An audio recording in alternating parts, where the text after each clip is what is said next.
저를 따라서 이렇게 한번 외쳐보겠습니다. 미소가 영성이다. 한 번 더 해볼까요? 미소가 영성이다. 우리가 웃을 일이 있어서 미소 짓기도 하지만 미소를 짓기에, 웃기에 웃을 일이 생기기도 하는 것입니다. 미소 한 번으로 내 삶도 그렇고 내 주변이 행복해질 수 있다면 웃지 않을 이유가 없겠지요. 바라기는 우리 대강의 성도들은 주된 표정의 언어가 인상이 아니라 미소가 되기를 축원합니다. 1997년 프랑스 파리 에펠탑 인근의 한 터널에서 과속으로 달리던 승용차가 기둥과 벽을 들이받는 큰 사고가 있었습니다. 이 사고로 차에 타고 있던 한 쌍의 남녀가 안타깝게 목숨을 잃게 되었는데요. 그 중에 한 사람이 영국의 왕세자비 다이애나였습니다. 여러분 아시지요? 사고를 조사하던 프랑스 경찰은요, 당시 현장에 있었던 7명의 파파라치를 기소했습니다. 이들이 기소된 이유 중 하나는요, 구조 거부죄, 다른 말로 선한 사마리아인법 위반 혐의였습니다. 만약에 다이애나가 빨리 치료를 받았으면 살 수도 있었는데 어려움을 당한 사람을 보고도 적극적으로 구조 활동은 하지 않고 사진만 찍었다는 혐의였습니다. 이처럼 공경에 처한 사람을 돕도록 법률로 규정하는 것을 일명 선한 사마리아인 법이라고 하고요. 오늘 우리가 함께 살펴볼 오늘 성경 본문을 유래로 하고 있습니다. 그런데 막상 오늘 본문을 해석해 보면 법의 취지인 공경에 처한 사람들을 돕도록 하는 것 이상의 의미가 있음을 발견하게 돼요. 이 선한 사마리아인 이야기는요, 실제 있었던 사건은 아닙니다. 예수님께서 한 율법 교사와의 대화 가운데 비유로 말씀하신 거예요. 25절입니다. 제가 읽습니다. 어떤 율법 교사가 일어나 예수를 시험하여 이르되 선생님, 내가 무엇을 하여야 영생을 얻으리이까? 한 율법 교사가 예수님을 시험하기 위해서 찾아왔어요. 그가 질문합니다. 선생이요, 내가 무엇을 해야 영생을 얻겠소? 율법 교사의 악한 의도를 잘 아셨던 예수님은 대답 대신에 이렇게 반문합니다. 26절입니다. 예수께서 이르시되 율법에 무엇이라 기록되었으며 네가 어떻게 읽느냐? 율법에는 뭐라고 써 있고 너는 어떻게 해석하느냐? 율법 교사는 기다렸다는 듯이 모세 오경 율법을 단 두 구절로 요약 인용하며 대답합니다. 27절 상반절이에요. 내 마음을 다하며 목숨을 다하며 힘을 다하며 뜻을 다하여 주 너의 하나님을 사랑하라 하고, 이 부분은 신명기 6장 5절을 인용한 말씀입니다. 이어 27절 하반절입니다. 내 이웃을 내 자신같이 사랑하라 하였나이다. 이 부분은 레위기 19장 18절을 인용한 것입니다. 여러분, 율법사의 이 대답이 어떻습니까? 매우 훌륭하죠. 모세오경을 하나님 사랑과 이웃 사랑, 이 두 가지로 잘 요약해서 지금 대답하고 있어요. 예수님께서도 다른 복음서에서 율법의 핵심을 이 두 가지로 요약해서 말씀하신 적이 있으시지요. 율법사의 대답을 예수님께서 인정해 주십니다. 28절이에요. 예수께서 이르시되 네 대답이 옳도다. 이를 행하라. 그리하면 살리라 하시니. 네 대답이 옳다. 네가 말한 대로 하나님을 사랑하고 이웃을 내 몸같이 사랑하라. 그리하면 내가 영생을 얻게 될 것이다. 그런데 대화가요, 여기서 끝나지 않고 계속 이어집니다. 이 지점부터가 중요해요. 29절을 같이 한번 읽어보겠습니다. 29절입니다. 시작. 그 사람이 자기를 옳게 보이려고 예수께 여짜오되 그러면 내 이웃이 누구니까? 그 율법 교사가요, 예수님께 다시 한번 물어요. 그러면 내 이웃이 누구입니까? 내가 내 몸같이 사랑해야 할 이웃이 누구입니까? 근데 여러분 말씀을 한번 자세히 보세요. 율법사가 이 질문을 하는 동기가 뭐라고 기록되어 있죠? 자기를 옳게 보이려고 이렇게 질문했대요. 그럼 의아합니다. 누가 내 이웃인지를 묻는 것이 자기를 옳게 보이는 것과 무슨 상관이 있어요? 왜 그 질문이 옳게 보이는 것이 됩니까? 이것을 이해하려면 당시 유대인들의 이웃에 대한 개념을 알아야 합니다. 유대인들은 공경에 처한 사람 누구나 다 이웃이라고 생각하지를 않았어요. 유대인들의 경전 중에 하나인 외경, 집회서를 보게 되면요, 유대인들이 생각하는 도와줘야 할 이웃을 가늠할 수 있는 문구가 등장합니다. 굉장히 좀 긴데요, 이것을 요약하면 이런 내용을 담고 있어요. 거룩한 자와 선한 자가 공경에 처했을 때는 도와주어라.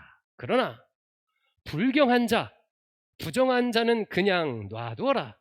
그들은 자기 죄로 지금 고통당하고 있는 것이다. 즉, 유대인들에게 불경한 자나 부정한 자는요, 도와야 할 이웃의 범위가 아닌 거예요. 그럼 불경한 자, 부정한 자는 어떤 사람들일까요? 유대인들에게 있어서는 죄인들, 이방인들, 사마리아 사람들이 여기에 해당합니다. 즉, 유대인들에게 있어서 이웃의 개념은요, 이처럼 배타적인 의미를 담고 있어요. 그들은 애시당초 죄인, 이방인, 사마리아인들을 혐오의 대상으로 보았고, 그와 같은 사람들이 어려움을 당하면 돕지 않아도 되었습니다. 이런 배경을 가지고 29절을 다시 한번 해석해 보세요. 율법사가 내 이웃이 누굽니까? 라는 질문은요, 이미 그가 생각하는 답이 어느 정도 범위가 정해져 있다는 거예요. 동료 중에서 어려움을 당한 사람, 동족 중에서 어려움을 당한 사람, 유대인들 중에서 고난을 당한 사람이 그들이죠. 율법교사는요, 평상시에 이런 사람들을 잘 도와줬을 것이 분명합니다. 그런 율법교사잖아요. 죄인들, 이방인들, 사마리아 사람들은 멀리했지만 자신의 동족 유대인들을 돕는 데는 적극적이었을 거예요. 그래서 만약에 예수님께서 네 주변에 있는 힘들고 어려운 사람들이 네 이웃이다 라고 대답을 하시면 율법교사가 어떻게 반응하겠어요?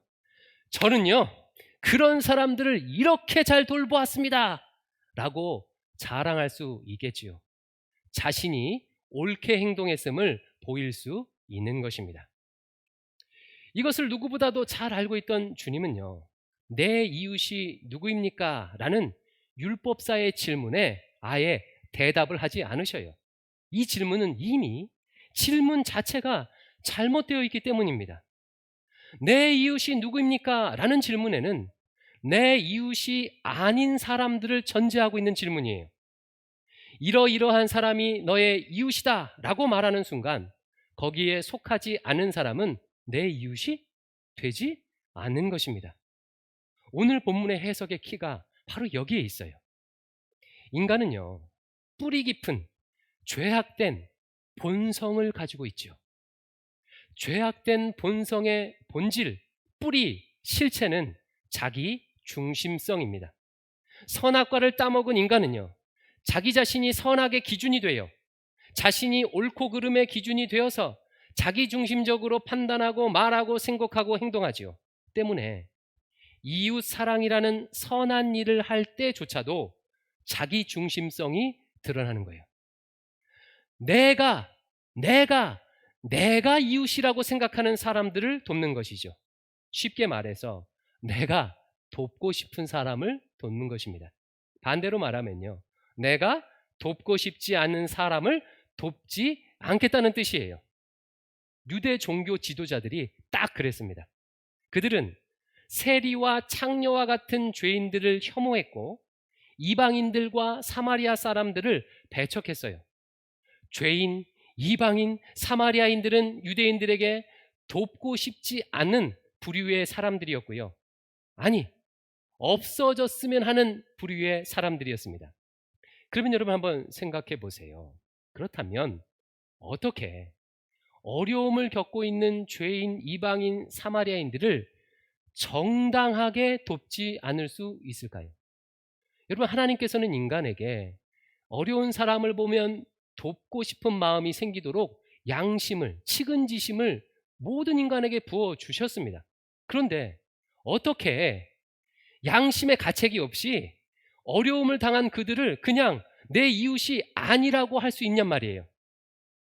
여러분, 아주 좋은 방법이 하나 있습니다. 타락한 인간이 만들어낸 아주 신박한 방법이 하나 있어요. 돕기 싫은 사람을 정당하게 돕지 않도록 만드는 최고의 방법이 있는데요. 이 방법은요, 인류 역사 내내 반복되고 있습니다. 어떻게 하면 되냐면 이렇게 하시면 돼요. 내가 돕기 싫은 사람들에게 부정적인 낙인을 찍으면 돼요. 예를 들어서 유대인들은 세리와 창녀들에게요, 저주받을 죄인이라는 낙인을 찍었어요. 만약에 어려움을 당한 세리와 창녀를요, 고난을 당하고 있는 한 사람, 한 인간이라고 여기게 되면 돕지 않기가 어렵겠지요. 고난을 당한 한 사람은요, 종교와 이념을 떠나서 마땅히 도와야 합니다. 하지만 그들을 죄값을 달게 받고 있는 저주받은 죄인이라고 여기는 순간 도울 필요가 없어지게 되는 거예요. 양심의 가책 없이 돕지 않을 정당한 이유가 생기는 거예요. 저주받을 죄인이니까요. 이런 식으로 유대인들은요, 이방인들과 사마리아 사람들에게도 부정적인 낙인을 찍었습니다. 불경한 자, 부장한 자, 우상숭배자, 하나님을 대적하는 자라는 이름을 붙였어요. 그러니 이제 그들을 돕지 않아도 되는 정당한 이유가 생긴 거예요. 불경한 자와 부정한 자는요, 마땅히 멀리해야 하죠. 하나님을 대적하는 자, 우상숭배자는요, 당연히 없애버려야 할 사람들입니다. 이와 같은 방식은 역사 속에 계속해서 반복되고 있고 지금도 동일해요. 제가 최근에 들었던 단어들 중에서 가장 끔찍한 단어 가운데 이런 단어가 하나 있어요. 어린 아이를 키우는 어머니를 뭐라고 부르냐면 맘충이라고 부르는 거예요. 대중교통에서 배고파 울고 있는 아이를 달래기 위해 젖을 먹이는 엄마를요, 기생충에 충자를 붙여서 맘충이라고 부른다고 합니다. 여러분, 인간이 이렇게 악해요. 이렇게 악합니다. 만약 그 엄마를 어린아이를 돌보고 있는 어머니라고 바라볼 때는 마땅히 돕고 섬기고 배려해야겠죠. 하지만 그 엄마를 기생충이라고 낙인 찍는 순간 그 엄마는 도와줘야 할 대상이 아니라 박멸해야 할 대상이 되는 것입니다. 이런 일들이 너무나도 많아요. 사랑하는 성도 여러분, 한 사람의 인간은, 한 사람은요, 절대 한 가지 단어로 규정될 수가 없습니다. 그럼에도 우리는 한두 가지 내가 싫어하는 특성을 가지고 있다는 이유로 그 사람에게 부정적인 낙인을 찍어요. 한남충, 매갈, 뜰딱충, 빨갱이 등등. 이렇게 낙인을 찍는 순간 더 이상 그는 내 이웃이 될 수가 없겠지요. 역사를 보면요, 이런 일을 가장 잘했던 대표적인 집단이 종교인들입니다. 종교인들은 사람을 단 두 가지로 구분하기가 쉽지요. 나와 같은 종교를 가진 사람과 그렇지 않은 사람. 이러다 보면 타 종교를 가진 사람을 혐오하기가 쉽습니다. 2년 전에 있었던 난민 사태가 한 사례입니다. 일부 극우 기독교인들이 아프가니스탄 사태와 시리아 내전으로 인해서 한국에 온 난민들을 추방하라고 요구를 했습니다. 그들의 눈에 난민들은요, 나라를 잃어버려서 고난을 겪고 있는 사람이 아니라 기독교를 회방하고 사회를 혼란스럽게 하는 무슬림입니다. 그러니 어려움을 겪고 있는 난민들을 도와주기는커녕 쫓아내라고 당당하게 말할 수 있는 거예요. 만약 그 난민들을 하나님께서 우리에게 보내신 나그네라고 여겼거나 마태복음 25장에 나온 것처럼 그들을 돕는 것이 예수님을 돕는 것이라고 여겼다면 절대로 그렇게 하지 못했겠지요. 예수님께서도 오늘 비유에서 이것을 지적하고 계십니다. 율법 교사가 내 이웃이 누구입니까? 라고 묻자 주님께서는 대답 대신에 한 이야기를 비유로 말씀하셔요. 30절입니다. 같이 읽습니다. 시작. 예수께서 대답하여 이르시되 어떤 사람이 예루살렘에서 여리고로 내려가다가 강도를 만나매 강도들이 그 옷을 벗기고 때려 거의 죽은 것을 버리고 갔더라. 예루살렘에서 여리고로 내려가는 길은 당시 강도 떼가 자주 출몰했습니다. 예루살렘은 이스라엘의 사회, 종교, 문화의 중심지였기 때문에 돈이 몰리는 곳이었어요. 돈이 몰리는 곳에는 당연히 강도들이 많이 나타나겠지요. 한 사람이 강도를 만나 모든 것을 빼앗기고 맞아서 거의 죽을 지경에 이르렀습니다. 시체처럼 누워 있었어요. 이때 마침 그 길을 제사장이 지나가고 있었어요. 31절입니다. 마침 한 제사장이 그 길로 내려가다가 그를 보고 피하여 지나가고. 여러분, 제사장이 어떤 사람들이죠? 이스라엘의 최고 종교 지도자 중에 한 명이에요. 그런데 그가 강도 만난 자를 보고도 그냥 지나갔대요. 이후 또 다른 사람이 그 길을 지나갑니다. 32절입니다. 또 이와 같이 한 레위인도 그곳에 이르러 그를 보고 피하여 지나가되. 이번에는 레위인이 지나갔어요. 레위인. 그는 제사장은 아니었지만 레위인이었으니 성전과 관련된 일을 하는 사람이었을 것이 분명해요. 즉 이스라엘 백성들 가운데서요 하나님과 가장 가까이 지낸다고 여기는 사람이었어요. 그런데 그도 강도 만난 자를 보고 그냥 지나쳤어요. 그러면 왜 그들이 그냥 지나쳤을까요? 자신도 강도 만날까봐 위협을 느껴서 그랬을까요? 아니면 아주 긴급하게 해야 할 어떤 일이 있어서 빨리 그냥 지나쳤을까요? 본문에는요 정확한 이유가 나와 있지 않습니다. 하지만 추측 가능한 단서들이 있어요. 일단 주님은 이 비유에서 일부러 이스라엘 사람들 중에 가장 종교적인 사람들을 예로 들고 있습니다. 따라서 이것은 종교적인 문제와 연관이 되어 있지 않는가라고 추측할 수가 있는 거예요. 또한 본문 31절과 32절이 단서를 줘요. 본문에 보니까 제사장과 레위인은 강도 만난 자를 보고 어떻게 했다고 기록하고 있죠? 피하여 지나갔다라고 말하고 있어요. 원문으로 하면 어떤 의미냐면 일부러 반대편으로 이렇게 돌아서 지나갔다는 뜻이에요. 그쪽으로 강도 만난 자가 있는 쪽으로 오다가 강도 만난 자가 보이니까 반대편으로 돌아서 갔다는 그런 의미입니다. 만약에 빨리 도망가고자 했다면 그럴 필요가 없겠지요. 이를 바탕으로 학자들이 추측하기를 제사장과 레위인은 강도 만난 자와 접촉하기를 꺼려했던 것이라 봐요. 지금 우리가 묵상하고 있는 레위기 21장, 오늘 본문이죠. 오늘 본문. 오늘 본문에 보면 제사장은 직계를 제외하고는 절대 시체를 만져서는 안 됩니다.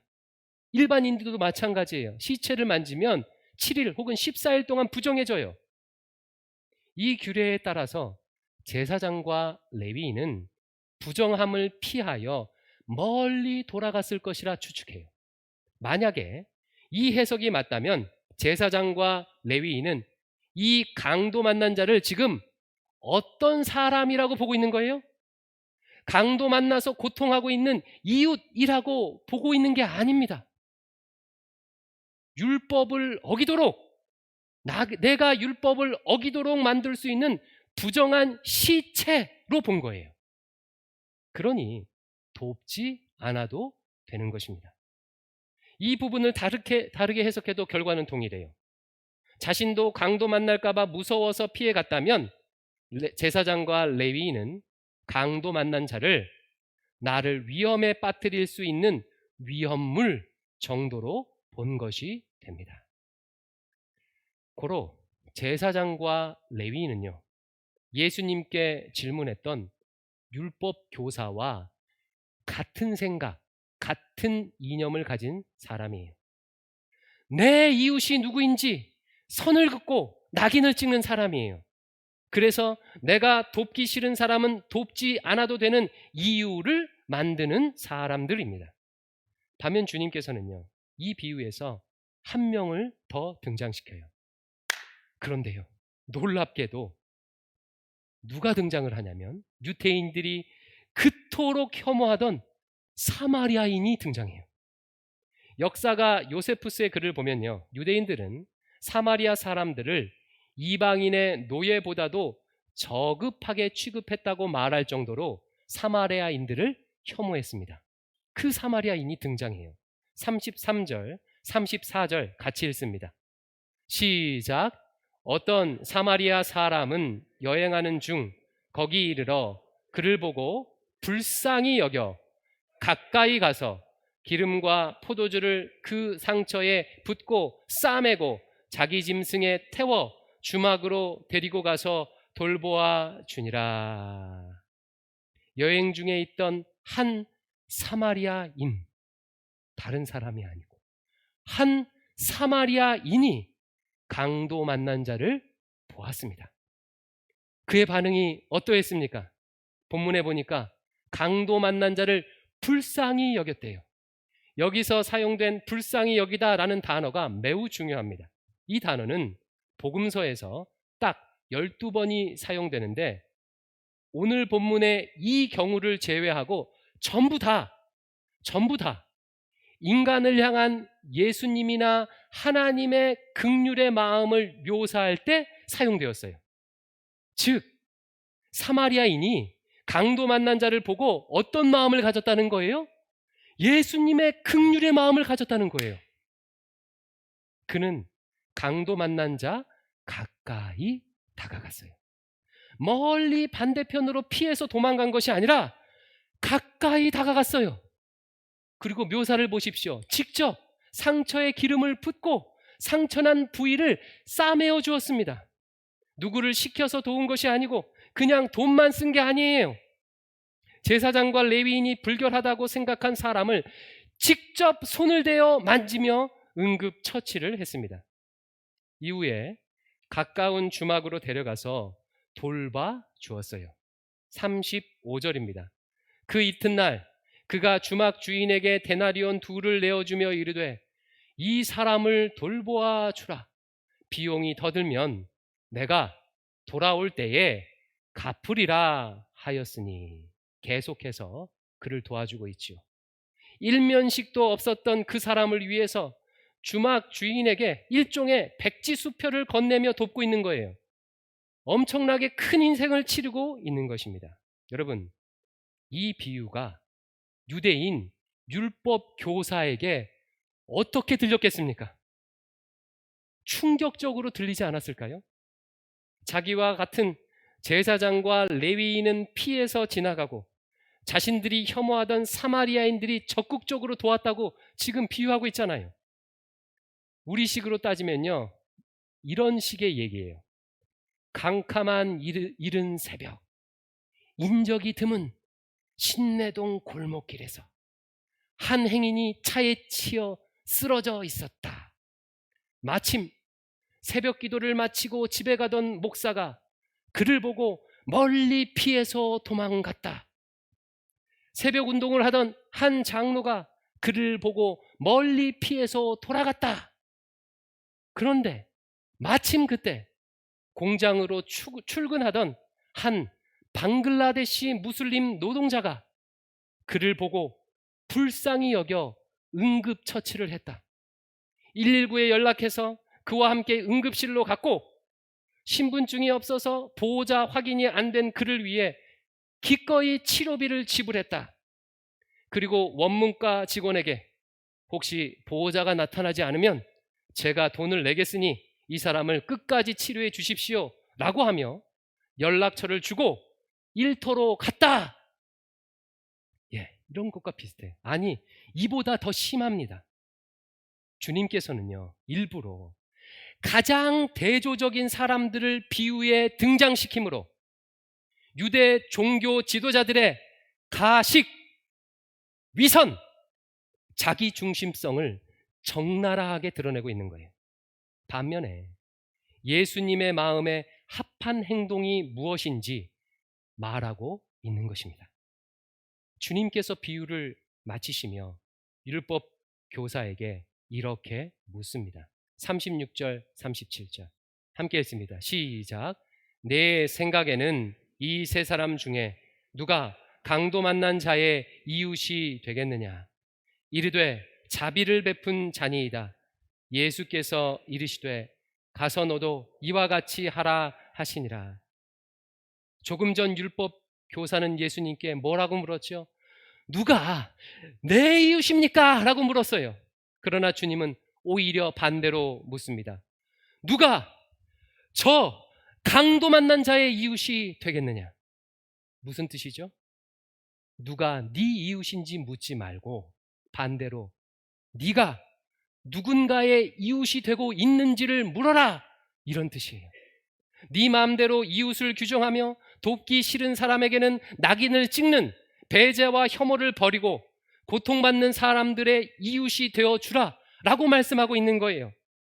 고난을 당한 사람들이 내 이웃이 될 수 있는지 없는지 선 긋지 말고 종교가 무엇인지, 보수인지 진보인지 좌파인지 우파인지 선 긋지 말고 기꺼이 고통받는 자의 이웃이 되어 자비를 베풀라고 말씀하고 있는 것입니다.